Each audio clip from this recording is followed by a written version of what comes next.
setting this up. We're really excited to talk about location-based experiences, and we've got a really excellent panel here, and I'm very excited to dig into it.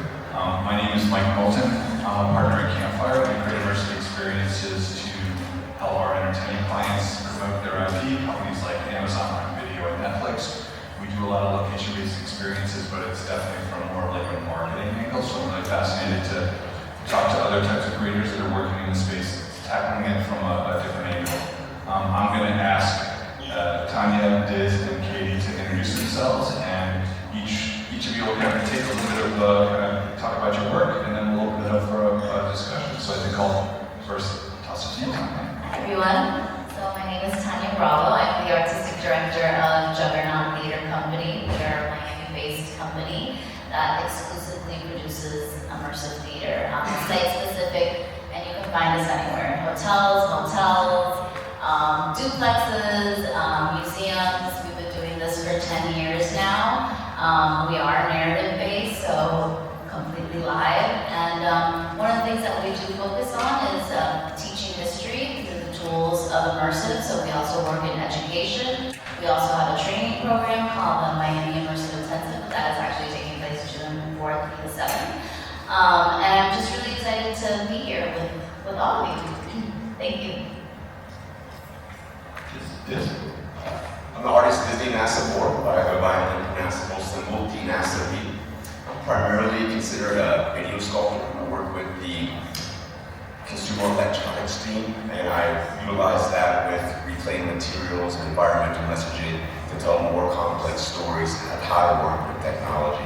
Right now, I have a very public-facing project. It's an architecturally scaled, site-responsive project on the Betsy board, which is 1400 Ocean Drive, and it's a 3-story board that seals the 2 buildings of the Betsy together. It was brought about because when they bought the second hotel, they wanted to have a Art Deco architect build something that was interesting to cover up the hallway that connected the 2.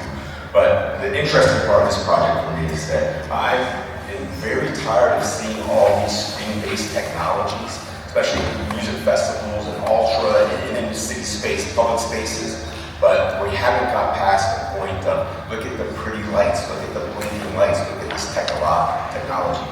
I'm interested in robust and profound storytelling. So the project that I have right now on the Betsy board, it's deeply personal to me. The genesis of this project is actually my mom's passing. The second my mom took her last breath, every screen in our house froze, and there was an image of her that no one had ever seen before. My little sister looks through a room full of people and goes, oh my God, there's Mom. My mom stayed on that screen for hours. It was mind-boggling to us that she was able to control the simulation in that way. So I got home, I was completely distraught. I walked into my studio, and this is the second phase of the project, this cathartic release of technology, the failure of technology, the loss of my mom. I walked in completely distraught, and I just started immediately breaking into my studio, like really aggressively. As I started doing that though, I realized there was some beauty in that anger and some beauty in that decay. While shooting fashion photography at the time I was in New York City, in Bushwick, Brooklyn, and I started noticing the plasma is making these organic shapes. The screens glitching in these interesting ways. So I started to amplify that, but with intention. I get out vices, I get out a hammer, I get out a blowtorch, and I start to really damage technology as I'm photographing it. I'm putting those photographs and those videos back into the technology as I'm continually torturing it.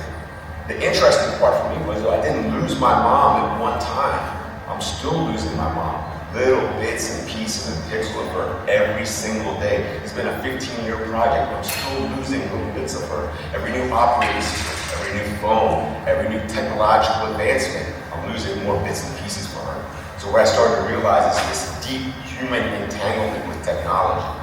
Love, mourning, our deepest desires. So when those fail technological devices, as we also decay, what does this happen? What happens here? What's this space? So what happened to the Betsy Orr project right now, it's in 7 chapters. I'm creating it for the planetarium as well. And that trends with the 7 chapters of human mourning.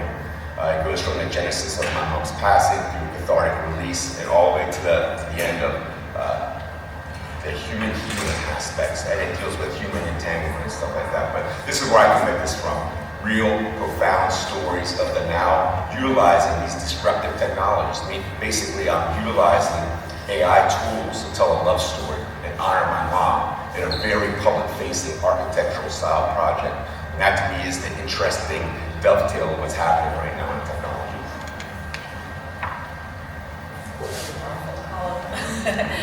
I'm Katie Uden. I'm the Senior Director of Studio Development at Cosm. We are an experiential media and immersive technology company. My background is actually, I don't know, I think it's just curiosity and fascination with things in media. I think both on the curation side of analog and digital immersive experiences, and really got my start in being curious about interactive documentaries that I discovered when I was living in the Netherlands. But for the last 5 years, I've been building at Cosm, really working on the development of original and performance pieces. I think it's interesting to think about just the history of what Cosm is. It really is the fusion of two basic human instincts, and I know we've been talking about human instincts a lot here. It's about, the cosmos and our, desire for wonder, and then Colosseum, like our desire for connection. And it's really about bringing those two pieces together. Cosm is actually not a new tech startup, and the history of how it came together, I'm just going to give like a 2-minute version of it, because I find that really fascinating. When it came about in 2020, it really came through the acquisition of these legendary planetarium companies. Sutherland and Spitz were really created the modern planetarium. When we think about planetariums that have over a 100-year history, and it's so exciting to see them celebrated here at Filmgate, they were the OG immersive medium. They took us to space. The original projector, made us look above and see what's up there. And then once, the modern full dome planetarium came up, we were able to finally travel through space. And so we're really taking what we think of these like blueprints for awe, and transporting people not just to the cosmos, but transporting them to live entertainment, to a soccer game, to whatever it may be. But it really is using kind of that same technology. So that's what I'm really excited about here, and just empowering the next generation of creators for that. It's amazing. You can see we have a really diverse group of folks that are kind of investigating and working in this space in lots of different ways. So this is going to be very interesting. Wanted to maybe toss out a framing question. I don't think, obviously it's 2026. This is not the first time that we're doing physical experiences. It's really been evolving over 10, 15 years. It's sort of moved from kind of linear broadcast experiences to more immersive interactive experiences. And so I like to think of it more as like a maturation of the space. But for people that are sort of working in that shift and trying to wrap their heads around it, what fundamentally changes about storytelling when you move into a physical space where audiences have more control, and you're not just sort of controlling a single line of narrative experience that they're taking? I'll just toss that out there. Well, I honestly think that's where the magic happens, right? We have this thing now that's called IRL in real life. That's a thing now in real life, because we're doing so many things that are not in real life. So, and there's a reason that people are gravitating towards that, towards gatherings, towards live immersive experiences, because there's something that you feel. And I think when it's done correctly and you are able to hook in an emotional tie to the work, whether it's in a narrative way or it's in a sensory way, you really make magic. The tools of this type of work, we know that it creates a lot of empathy. Like, you are able to put yourself in other people's spaces, whether it's a different culture or experience a different type of space or theme that you've never been in, and makes us understand each other a lot more.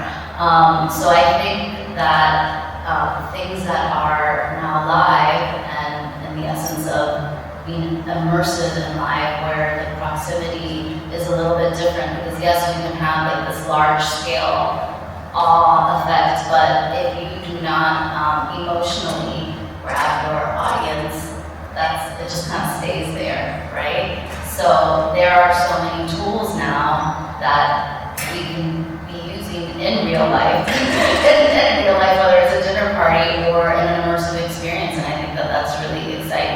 now sort of translating to how do we do better in life creating these tools and using these tools?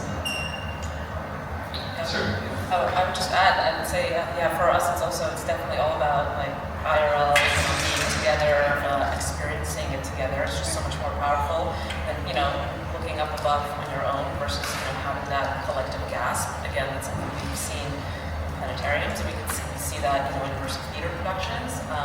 Just the joy of getting to experiencing things together, hear the awkward chuckle, hear someone who's like really excited about something else, and having that shared experience. So, really excited where that's going. I'm interested in your work. The work that I do, I'm like working in an existing story world, so there are lots of like rules that we know. So I don't want to say it's easy, but like I know what is in world and what is out of world in the IP that I'm working. When you're creating something from scratch, an original, how do you sort of zero in and focus on the rules for what you're creating? I like to start with the importance of working with the tools of the mouth in the storytelling process. And so I'm really keen in trying to tell stories that are very contemporary to the lives we're living now. We're living in this most tumultuous time in human history. We have to see benefits of technology, we also see the pitfalls of technology. So I'm trying to amplify both of those things simultaneously and stay in lockstep with the technological tools as they're advancing, which is certainly a challenge in itself. But how do those tools then reference and sharpen the story that's being told there? So I just keep coming back and forth where how I'm not a digital native, and I don't think most of us on this stage are, so we've had this profound effect from the very first, I had a VHS camera, I was recording on cassette tape, I had a darkroom in my house. It's always working with these tools, and those were technological tools at that point. But now as they're evolving, so are the stories. And these stories, they're not necessarily all bright and happy. For instance, for the last 20 years, we've been guinea pigs with social media. This has had a profound effect on my life. I think it's damaged the quality of my life in the last 20 years. And I'm hyper fearful that AI is going to do the same thing, but on steroids. So I'm trying to come up with these stories. And since I work a lot with reclaimed materials and environmental things, I've had this unique purview where and it's almost by accident, but a lot of this work becomes beautified. So I'm beautifying these conundrums, I'm beautifying this waste stream, I'm beautifying plant obsolescence, but not necessarily in a way to say that it's okay, but in entry points so people can see that there's some beauty even in the decay. Very interesting. Katie and Tanya, like the space, when you're creating an experience, the space is almost like another character, and in some ways it has a really important framing for the experience you design. Like in your case, Cosm, it has like a setup that works really well, and I'm sure it works well for some types of experiences, and it might have more challenges with others. Or Tanya, like the Miami motel stories took place in a motel, and so that really framed the experience. I was wondering if you both might be able to talk to just how important the place where the experience happens is, and how you work with that to make the experience better. Go ahead. I think on our side, I think the creative vision, whether it's sports or entertainment, is paramount. The space, just like the technology, is meant to fade into the background. The space is just meant to be, it's an environment, it's transporting you there. You're supposed to kind of forget where you are. Like, it doesn't matter if you're in a building in Los Angeles or Dallas or wherever you might be. Like, it's not about the space, it's about the togetherness. Again, it's about that shared experience. So you're really just, thinking about the feeling of what it's like to be at a game, that feeling of what it's like to experience our planet from up above. And that's what we really try to focus on. Yes, there's elevated like food and beverage options, and you have your social seating, which also just makes this more conducive. You're not like in a theater environment, you're not sitting back, you have to be silent, you can talk, you can move around. So all of that kind of contributes to the just feeling like you're there. There's one thing I really like what you're doing in Cosm, and it's something that you see like in this art fair culture that we're in right now. It's very difficult to visualize any piece of artwork without the context of the other artworks and proximity. I love the way that you're and giving the artist the voice, the their context in that space where they can tell their own story without being distractions of the regular world. I think like that So ours is kind of opposite, right? So because we're site specific, our story starts with the architecture and space. So in the case of Miami Motel Stories, where we're going to specific neighborhoods and specific motels that have a history, that have stories, and we're actually taking story from what actually happened there, what actually happened in that neighborhood.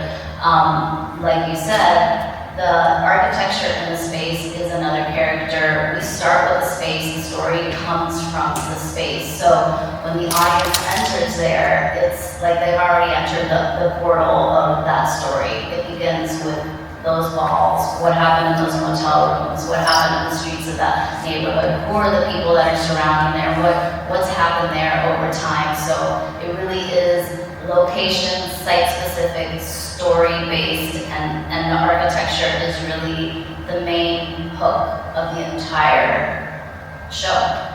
Yeah, it's really the main character, I would say. I love that. In early days when we were developing like what content could be, and my dream was really staging an immersive theater experience, you know? Because you have that digital set, you know, you could like flip through between the sets, you want to be able to like feel that space. Architecture is so vital to it. But it turns out it's very tricky to scale for 500 people at a time. But I mean, I think it's so exciting what you're doing, and hopefully we'll get to a point where, you know, immersive theater and technology really can merge in an exciting way, because there's so much more that there's so much more we can do, and there's so much spaces that we can like continue to sort of like portal into.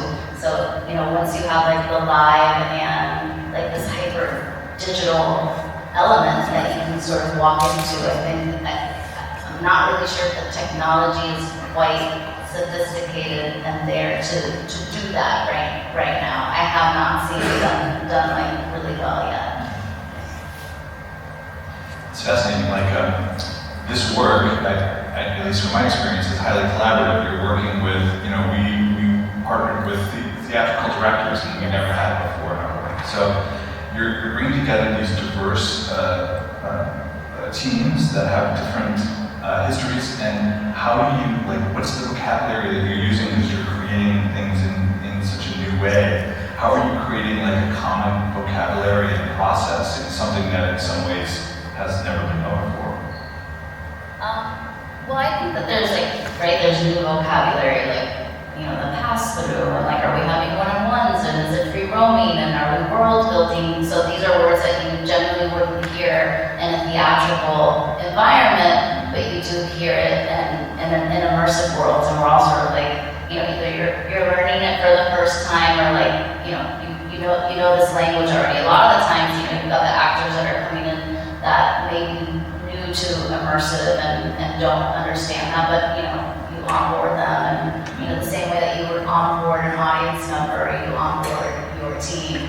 And I think in immersive, you know, what's interesting is we use a lot of set designers that work in film, just because of the proximity. Like, if there's an ashtray, there needs to be like ashes, and like everything is so close. Everything, you know, the moment that an audience member walks into a space and they feel like it's like a set, then you've lost them, right? So, yeah, I mean, there's a huge vocabulary for this that's different than a theatrical setting. Yeah, and it's fascinating, like documenting it and creating it, and then sharing it with new team members that haven't worked in that space before, right? And just sharing that information. That's a good point. That seems very challenging to then try to document something that's in 8D and bring it to the 2D or a streaming platform like that. I'm sure you have a lot of challenges there trying to engage the audiences digitally after if they're not on site. Well, it's interesting because actually the show that you saw, the Miami Motel Stories, I mean, because the sets are so built out, they are like little movie sets, so we were able to actually film that. Obviously it's not the same thing, I'm not there with you, but it really does, it has like a 360 sort of feel to it. So that's something also that we've been how do we let this live on? Yeah, because it, once, right? And then it's sort of gone, but how do we do that? And it will be like in a virtual, 360 environment, I mean, if you think about it, if you're an audience member, you are the camera. You're the camera, right? You're the close-up, you're the wide shot, you're looking around wherever you look, it's there. So, yeah, anybody wants to help me with that? Katie, I wanted to ask you about Cosm specifically. These venues like Sphere and Cosm are just massive investments, and so the business model behind them is fascinating. And I'm curious, what are the most successful or viable types of experiences and stories that you've seen at Cosm? I think we're just still in super early days. I'll start with that. So Cosm's been around for the venues have been open for less than 2 years. I would say really at the heart of it, it's pieces that transport you and break down borders and boundaries that you can't access in real life. So, when we started the programming at Cosm, actually it began with original programming. These were all commissioned pieces with artists really working closely with the immersive creator community, with people who actually made film films. I think it's really interesting to work with artists coming from different spaces, because creating for the dome is actually closer to the actual production than it is to anything else. How so? I'm curious, yeah. You're really in a 360 set, and there's, you can't really do rough cuts that work in film. You really have to think about your pacing. You can't move as fast as you think you can, because the canvas is so big. It just takes a lot longer for your periphery system to actually be able to process what you're seeing as it moves through the dome, especially on the LED dome where the resolution is so high. So, just to go back to your question, one of our first pieces that we debuted in venues was Ordo. That was really a piece about the overview effect. It was really getting to experience the feeling that astronauts have when they look at our planet from above and realizing how tiny we are and how we live on this shared planet. We don't see borders, and just that feeling of awe. And so, when I describe the experience to someone, I'd say it's like sitting on an astronaut's lap as he's telling you a story from ISS. Right? And that was really transportive. People, they had that just collective experience of being like, oh, wow, like we're so tiny. Or like there's a sequence in it where for 8.5 minutes, the Earth is floating above you to the side of you, and you're just speechless. So I would say experiences that are really transportive. In the last year, we've also been doing partnerships with bigger cinematic IP. And those have also been, very different to some of the original works. Those actually preserve the frame of the original film, but build an extended environment around it that lets you kind of enter the spaces, like the architecture and the film sets closer. So if you're watching The Matrix, you're dodging that bullet as Neo's dodging it, because the bullet's kind of overwhelmed space. In the Willy Wonka experience, the classic 1970s film, modern one, you're really in that chocolate world and the floating bubble. It's like all these iconic things, you're getting to re-experience it, and so that's really exciting for that. I also think it's very interesting that Cosm has sort of a fan focus, and that fandom is realized both in the entertainment space but also in the sports. And that's I imagine that was a business decision. For sure, yeah. I think we were talking about it earlier. It's all about a celebration of fandom. So it doesn't matter what you're a fan of, like music, theater, live performance, sports, cinema. It really is about celebrating fandom and letting you experience that together. And then, maybe you're getting to experience it with, added food menus that are tied to significant moments in the film that just make you feel closer to that experience. Fascinating experience. It's a fascinating venue. I would say again, it's still early days. When we were making the original programs, it was like shooting darts in the dark, not really knowing what was going to work, because when we were creating these, the venues weren't built. We had planetariums, and we have this incredible network of planetariums, but it wasn't the same thing, because the planetariums you're looking up. So here it's really that same technology, but in front and around. Yeah, very cool. How did your work is so kind of multi-dimensional. I don't want to say multimedia. It's just there's a lot happening, and it seems to sort of be really original in the approach that it takes. How did you kind of end up there? You know, how did you kind of land in that space that just pulls in so many different media in your art? You know, actually this would go all the way back, because all of us artists, we all started in the same place. We're all painters and sculptors and everything else. I was a very traditional welder and painter, like everyone else, but quite frankly, I was in university in New York. I'm going around with my slides, trying to get shows. I wasn't getting any shows, but I thought my paintings were really wonderful. But I had no idea what was happening. And what I was doing was I was taking photographs of my work for slides in a way that I could taught in school. The two lights and that wasn't working. So one day I realized, look, let's flip the script on this and try something different. So I kicked my lights over, and in complete darkness, I photographed the same paintings, but I hand-lit them with LEDs.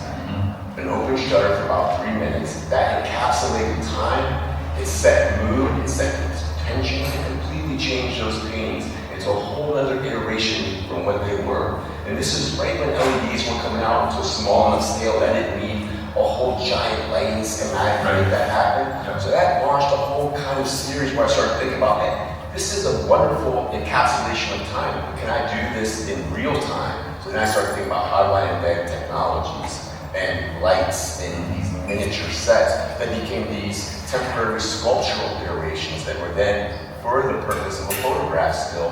And that started evolving over time. But this really cracked open was when the iPods hit the scene. I started taking apart iPods. I would flay out the interior and the guts. They would still be functioning, so it'd be these looping miniature ecosystems. So then I went and started looking at the other parts of the iPod ecosystem, which were the docking stations and the chargers. I started breaking those open and flaying them, but keeping those so they worked. So I made these dockable iPod sculptures that were flayed apart and still functioning, and they were these just miniature video sculptures.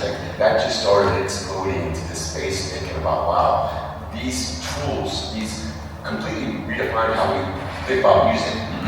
And then so there had to be a visual component to that to show that this was expansive new technology that is evolving into the future. So there's a lot of, if you look back, there's these references for speed and velocity, arrows, and still reclaimed materials and stuff, because in my idea, an iPod is still a wasteful product, and still planned obsolescence is one step more than the shipping package that was sent in. So that kind of all rolled into this thing to think more aggressively about not just the consumer electronics ecosystem, but then the shipping materials and stuff. So in my current works, I'm using from the boxes to the styrofoam to the plastic, every single part of that process of consumer electronics that can be sculptural based. So I'm really thinking about the waste, the stream, the process, but it all came from very traditional artwork methods. But there was that one moment that kind of got you to expand, and I think every creator has that moment in this space where they're like, oh my gosh, this is so different, it has the potential to be so powerful, and we all can think back to that one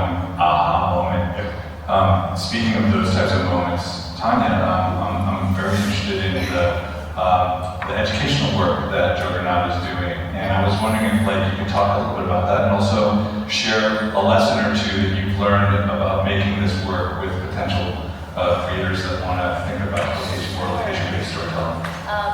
So we started working on our educational program during COVID, and it happened because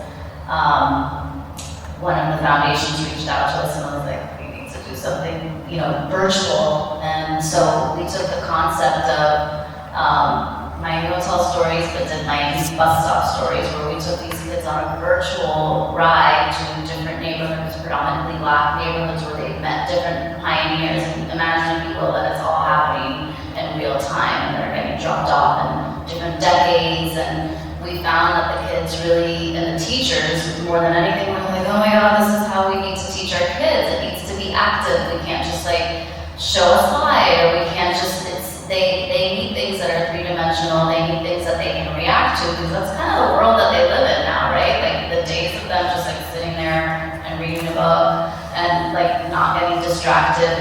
So this was great, because you had characters that were, historical pioneers that are talking back to them and they could talk to.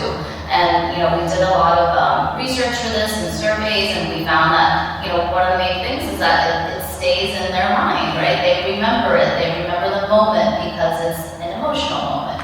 So the next thing we did after that is we worked with History Miami Museum, who has an exhibit that's called Tropical Dreams. It's basically about the whole creation of South Florida since the beginning of time. It's been there for a really long time, and they've kind of had some trouble engaging again the students. So we basically, went through that with our playwright and created an immersive experience. Picked things in the museum that maybe were not there, or not represented enough, or like really zoomed into a picture and like brought that out, and really went through like hundreds and hundreds of years of history where they actually walked through this experience, but in an immersive way. Like, if there was like a civic march, they were, part of that civic march. And so again, I think with education and with this immersive sphere, if you place them in the middle of it, they're going to remember it, they're going to emotionally connect to it, and it's something that we want to just keep doing. We found that it works really well specifically with history. And so it's something that we're still exploring, and then of course we have our training program that is, for all different types of people that want to get involved in, immersive and site specific. Yeah, it's something that I think every creator in this space understands is when you have that collective experience, or when you have that, oh my God, this moment that like I stepped into this world and suddenly it's just so real for me that it's such a much more memorable experience. Right. And so applying that to education is just fascinating because it just becomes such a better tool to learn in that environment. So that's very, very interesting. I was going to say, we're also big on education. So there's a lot of school groups that come through. So a lot of the morning and daytime hours is all about school groups at all our locations, which also mirrors the experience of planetariums. The planetariums, one of their main demographics is school groups and students. Every film that is in a planetarium has educational guides and materials and activities for students to do before, during, and after. So we love to be able to continue to support that mission because it's exciting to see, we have like 300 kids in there, and it's just really thrilling. From what I've experienced, they're like so much more native to it's not like a thing for them. It's like, this is normal. Like for us, we're like, oh, we're moving from like film to interactive, how do we do that?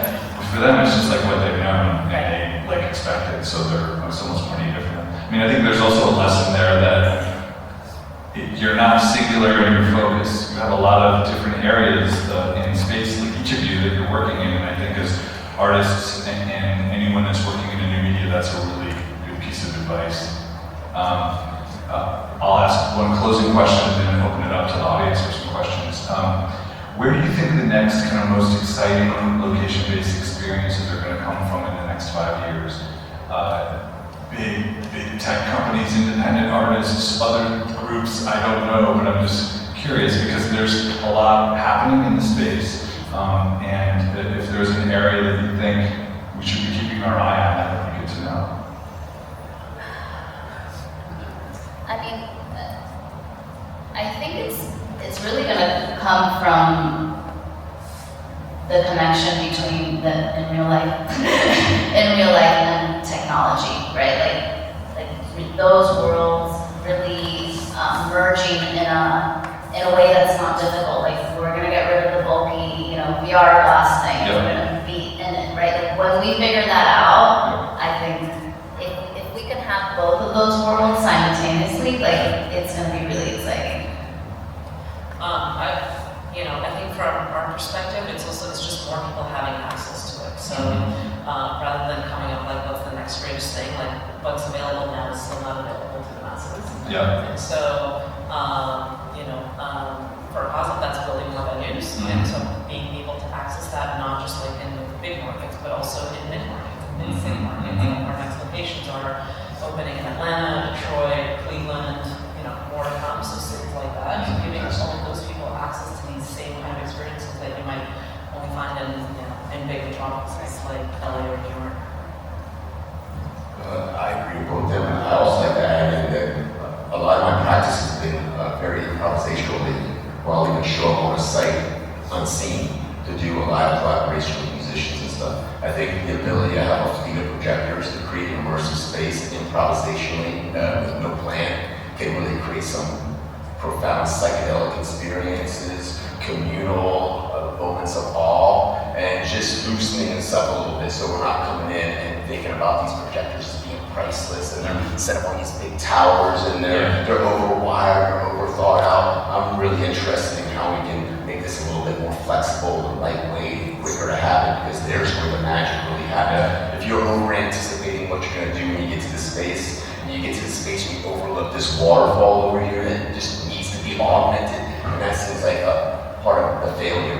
So I'm really interested in this becomes more improvisational, more lightweight, more quicker to the awe-inspiring actions that can be involved, and incorporating more people in that space too, because it becomes more flexible and more rapid fire. You can have more people involved, and they don't know how they're going to be involved, and neither do I. But then something really wonderful and magical happens. There's seamless integration becomes possible without overplaying it. Yeah. I think those magical scenarios in the future would be really wonderful. That's a very great thought. All right, well, are there any questions that the audience has? We can open it up for a couple. Here we go. Thank you so much. Hi there, folks. My name is Louisa. I am the artistic director at MTF in New York City. We're a developmental theater company. And so this is not a question, but more so just a comment. It is so inspiring to see two femme leaders. And I'm very curious about the dialogue that is possible between you both as someone who's an immersive theater director and also a healing practitioner and cultural worker. The work that you all are doing is so inspiring. So not even just a question, I just want to uplift this panel and this work. Thank you, everyone. Thank you. Thank you. Thank you. Any other question? Katie, I keep hearing that Sphere is having financial problems or it's not very successful. What's the issue there and how is Cosm doing? And can you take your technology on the road and tour different cities with them as one way to scale? Well, I don't know about what the Sphere is doing. For Cosm, what is it doing differently? It's a little bit of a different business model because there's a long history. The venues that we opened a year and a half ago, that's really our new consumer business. There's an existing B2B business that's existed since 1947, so from the 1900s to whatever we were talking about in the last panel. So there was a history of designing and building planetariums, of like physically installing them, really, bending the steel that makes them. That's made in a factory in Pennsylvania, and that's where it's been done since 1947. So that's an existing business where we've been building these domes in planetariums and science museums, but also increasingly in new markets. We do this in theme parks and attractions, so it doesn't always have the Cosm name, but we know what experiential powers. We do this in on cruise ships and in many other places. So there's that existing business, and so the venues are just a part of the gears. There's the existing business is the technology that we sell through, and then venues and content kind of powers it all together. So it's just a little bit different. It's smaller scale for us. We don't need to fill 17 or 16,000 person venue, so it's a little bit different. As for your question of can we take it on the road, it's not really little. So these are like big LED systems. So unless you have $10 million to pop up for a weekend, Well, it's one thing I've heard is it's also like sort of business model flexibility, right? It's not being rigid and I'm only going to do this one thing. There are lots of different revenue streams and let's explore them and figure it out. Exactly, right? yeah, like the content side, we like to say it's programmed more like a cable TV channel because you can flip the venue to, between, 5 to 10 events a day. You start with, Premier League in the morning, you can move to like an arts piece, cinema, you can have a private event in between. So I think the technology enables us to also be able to flip in between content. Whereas it's not, just one media piece that's programmed over time. And also just the sports, we're driven by the sports calendar. We have partnerships with sports leagues and with broadcasters. And so we're able to stream in a lot of these games in live immersive 8K. And so that's also just a different demographic that comes in just on the sports side. Very cool. Well, Katie, Diz, and Tanya, thank you so much. And we'll all be around later if you want to have a chat or have any more questions. Thanks so much.